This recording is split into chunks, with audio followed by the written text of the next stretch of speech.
This Jewish boy, Solly, was taking a bath when suddenly a German soldier barged in. He immediately discovered that the boy was secretly a Jew. Terrified, Solly quickly knelt and begged for mercy, but the veteran soldier gently said, "Not all Germans are the same." He kept comforting Solly, and the two of them became the best of friends. Solly also felt a warmth he hadn't experienced in a long time. However, good times are always fleeting. As the battle at the front lines grew fiercer, the Germans captured a Soviet position and seized a radio. When Solly picked up the phone to translate, tragedy struck. One by one, his comrades fell, and even his only friend died right in front of him. Solly collapsed on the ground, knowing that if things kept going like this, not only would he be discovered by the Germans, but he would also die on the battlefield. He felt that rather than continue living in fear, he should surrender and return to the Soviet Union to become a member of the Komsomol. So Solly contacted the Soviet army via radio, claiming to be Jewish, a Komsomol member, and that he had infiltrated the German position and killed their soldiers, now wishing to return to the Soviet camp. The Soviet army believed him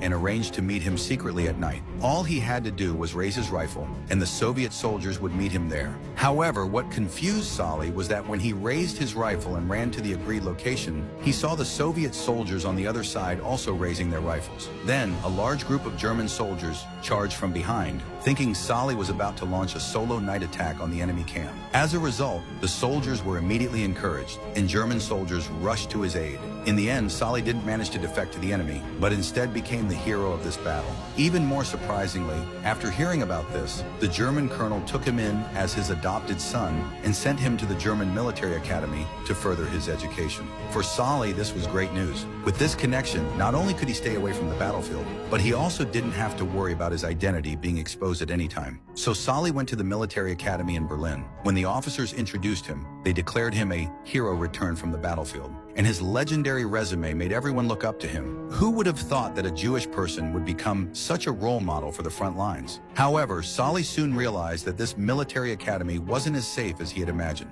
It was no longer a place to train military professionals, but a place where they taught how to identify Jews and how to kill them. Solly suddenly realized that this academy was more dangerous than the battlefield. To conceal his Jewish identity, he became even more cautious and careful.